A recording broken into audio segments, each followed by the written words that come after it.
What a train wreck. What a disaster. Anybody watching this first GOP debate on Fox News?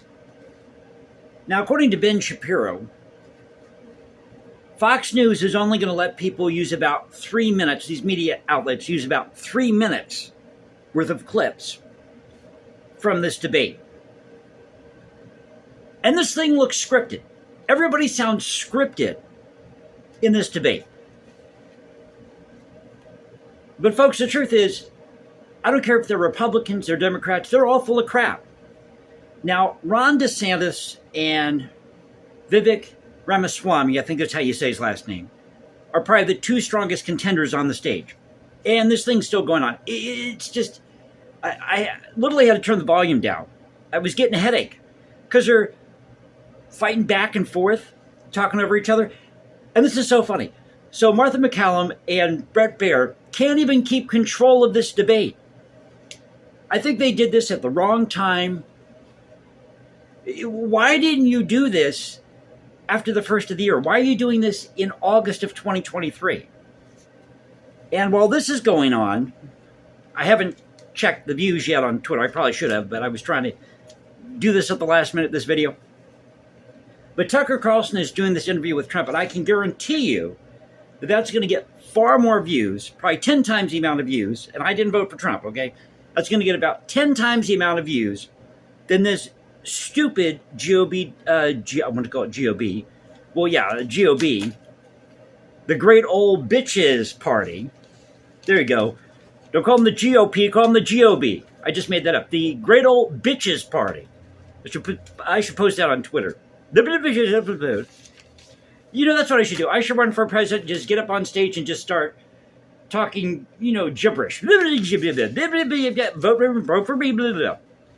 Now, the one person on that stage who got it right, and this came up during the question about abortion, the Supreme Court bringing this back to the states.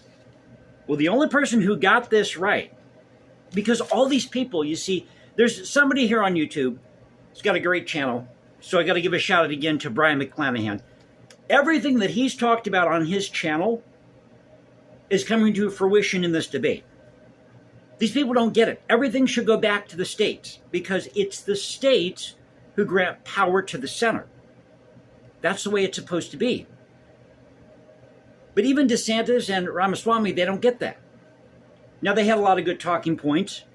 We should be more focused on the homeland, what's happening here with our border. We should be focused on helping people in our community. But I'm looking at my notes here, so forgive me if it seems like I'm a little unprepared here. But so let me go through who the candidates were on the stage tonight. The contenders: Tim Scott, Ron DeSantis, Chris Christie, Mike Pence, and Chris Christie. You want to talk about kissing somebody's ass? Chris Christie was kissing Mike Pence's ass, defending him. You shouldn't be dogging Mike Pence because he did the right thing and he stood up for the Constitution on January 6, 2021.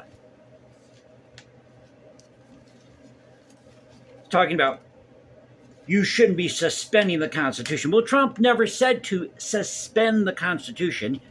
He, in his mind, believed that he won the election. That was his belief. He wanted them to recount these votes or whatever it was, whatever maneuver he could use. He wanted them to just pause, not to suspend the Constitution. And they're all talking about insurrection. Well, Trump never called for an insurrection. Go back and check the tape.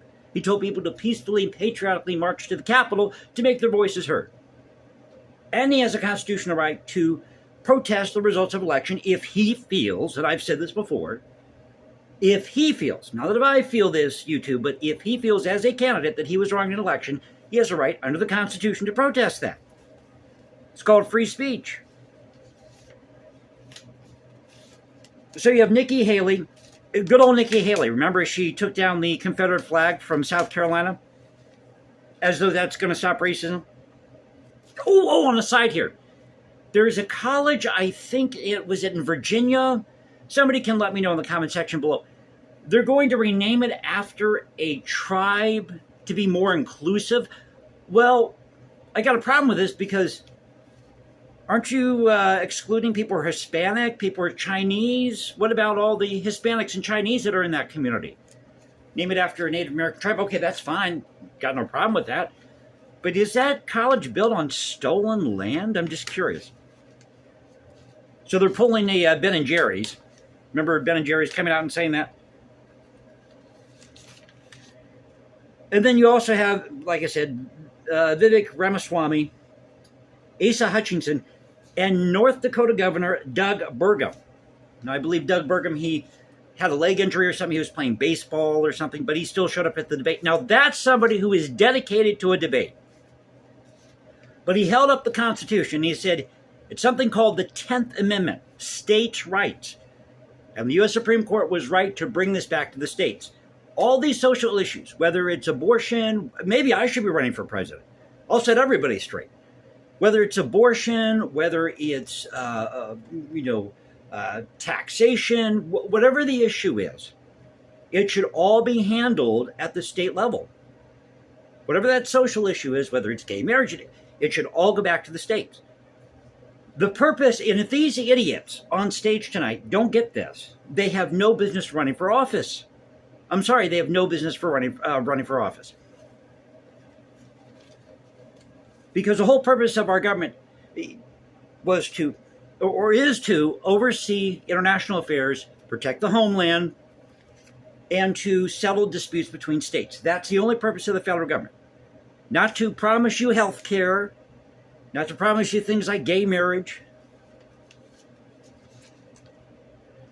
But our founders, and I really got to hammer this tonight because we're divided because of these political parties, these factions.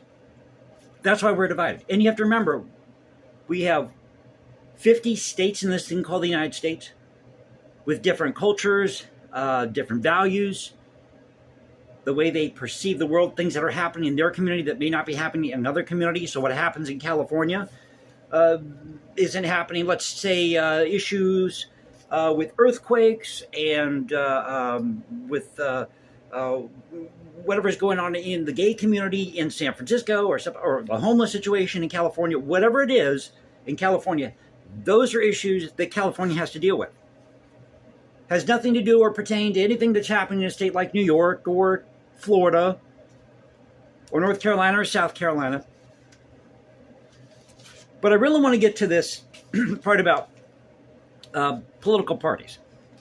I'm doing this in one take tonight. So as I said, I may not seem prepared, so just bear with me. But the elephant in the room is, at this debate, is political parties. We really don't need them.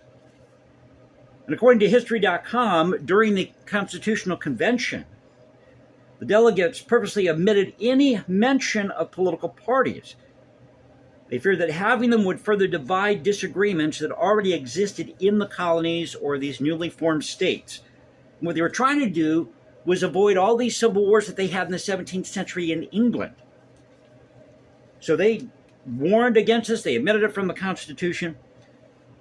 Alexander Hamilton, he called political parties the most fatal disease of popular governments. James Madison in Federalist 10. So one of the functions of a well-constructed union, now that's the word that was used, was the word union then. It wasn't nation, it was union. A union of free and independent states. A confederation. That's why we had the Articles of Confederation. Maybe I should be a history teacher, I don't know. So he goes to say one of the functions of a well-constructed union should be its tendency to break and control the violence of factions. Thomas Jefferson, who served as a diplomat in France, he was not, so he was in France at the time of the Philadelphia Convention, Constitutional Convention. He thought it would be an error not to provide for different political parties in the new government. So he was kind of for these political factions or parties. And then Madison and Jefferson, they ended up joining forces, opposing Hamilton's legislation, forming the Democratic Republican Party. But during Washington's farewell address, George Washington said that, quote, the common and continual mischiefs of the spirit of party are sufficient to make it the interest and duty of a wise people to discourage and restrain it.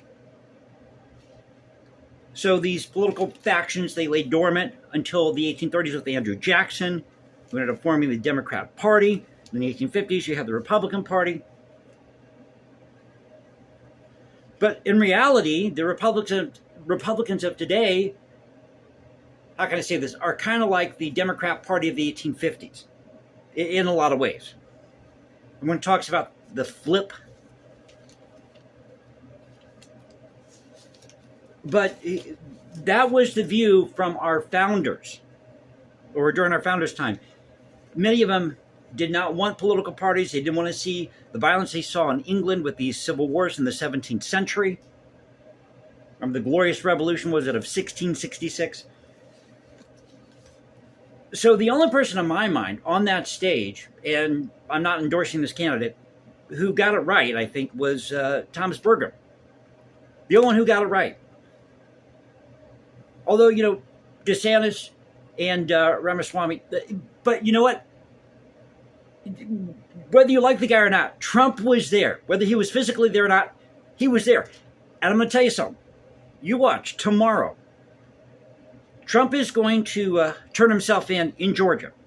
And he's supposed to be fingerprinting. We're talking about mugshot and having a mugshot. So I have a feeling that is going to overshadow this GOP debate tonight. In fact, I know it will, and I bet you it's going to break the internet. You watch and you see tomorrow. You heard it here first on this channel. That Trump being arrested tomorrow, then taking his mugshot, it's going to break the internet. Guaranteed. Guaranteed. So I thought I'd come here, talk about the debate, do a one-take video. Like I said, I might seem all over the place, trying to do this on the fly, get my notes together as quickly as I could. So thanks for bearing with me. Hope you enjoyed the video. If you did, you know what to do. And you know how we do it here. This is where the past crashes with the present. This is the Culture Confederacy saying, peace out, stay safe, everybody. God bless this thing called the United States. And I'll catch you next time, and may the best person win. But please wait till 2024 to have your first GOP debate.